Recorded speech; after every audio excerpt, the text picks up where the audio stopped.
Anda tahu tidak bahwa di Surabaya tidak boleh berboncengan kalau tidak dalam satu rumah, artinya tempat tinggalnya itu satu KTP. Saya tak cek KTP pun di KTP. Nah, ini wong NTT, ini pasti nggak bodoh di KTP-nya ini. Nah, ini kan bener, satu ini alamat Lebak, satu ini KTP NTT. Nah, jadi itu tandai mas mana? Jelas salah ini. Menurut saya bisa dikongkan pos apa NTT kan. Ning Surabaya atau di Surabaya ini tidak boleh orang berboncengan tidak dalam satu rumah. Maka kalau itu tetap dilanggar nanti bisa kena sanksi, KTP bisa disita oleh Satpol PP.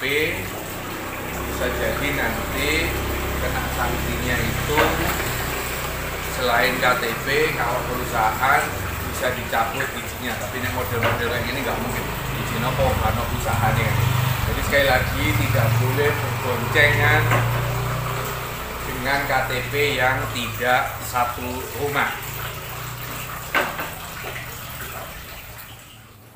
Tadi adalah ilustrasi di mana sekarang ini ada peraturan wali kota nomor 33 Surabaya yang melarang sepeda motor berboncengan kecuali dibuktikan antara yang bonceng dengan yang dibonceng ini alamatnya sesuai. Artinya itu harus ditunjukkan dengan sebuah identitas, misalnya KTP, KK, yang menunjukkan tadi antara yang dibonceng dengan yang membonceng itu harus sama. Nah, saya membaca perwali ini sangat kaget sebab di Surabaya ya ada ribuan, mungkin ratusan ribu pemilik kendaraan. Ada ratusan ribu kendaraan bermotor, sepeda motor ini lalu lalang antara orang berangkat ke sekolah, ada yang berangkat kerja, ada yang berangkat ke kampus, ada yang mau ke mall, dan ini mereka rata-rata berboncengan. Saya tidak bisa membayangkan kalau nantinya akan ada banyak razia di mana orang ditanyain, kamu yang bonceng mana KTP-mu, kamu yang dibonceng mana KTP-mu, disesuaikan, oh ini alamatnya tidak sama, maka tidak boleh. Anda bisa kena sanksi, sanksinya adalah sanksi administrasi, bisa jadi nanti akan KTP-nya disita oleh Satpol PP atau penegak hukum yang lain. Nah, yang harus dipahami oleh kita semua, kondisi saat ini adalah sepasca PSBB itu dicabut, kurva pandemik, orang yang terpapar corona ini semakin hari semakin tinggi, maka Wali Kota Bu Risma ini kebingungan, pernah ditegur oleh Presiden juga, terus oleh Pangdam juga pernah ditegur, nah ini bingung. Maka membuat kebijakan-kebijakan yang menurut saya kebijakan ini tidak rasional. Coba Anda bayangkan ratusan ribu kendaraan bermotor, kalau perwali ini benar-benar diterapkan, orang tidak bisa berangkat ke sekolah, orang tidak bisa berangkat kerja, orang tidak bisa nge-mall, orang tidak bisa kemana-mana kalau dia berboncengan. Sementara dengan musim pandemi seperti ini, ekonomi ini menurun, ya apa ya, orang tidak punya uang, mau naik Gojek uang nggak punya, mau naik Grab uang juga tidak punya, apalagi mau naik taksi, apalagi mau beli kendaraan bermotor lagi kan. Jadi saya melihat perwali nomor 33 tahun 2020 perubahan dari perwali 28 di sini diatur di dalam pasal 24 ayat 5 huruf D yang melarang orang berboncengan kecuali alamatnya sesuai. Bisa jadi ini adalah pemikiran kalau dia satu rumah sama kondisi sehat saling mengetahui sehingga tidak mudah virus itu menyebar. Tapi kalau dia berboncengan dengan teman, tidak berboncengan dengan orang kantornya, maka akan mudah virus itu terpapar. Yang kasihan adalah yang lagi pacaran.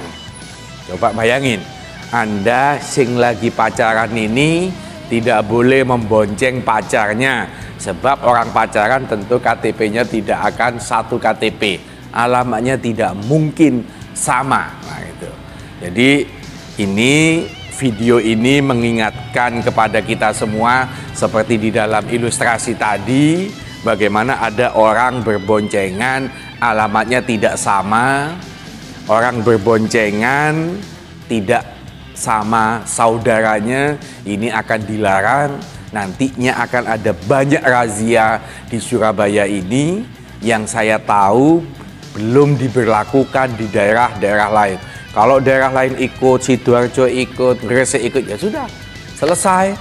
Artinya kondisi ini lebih parah dibanding kondisi PSBB.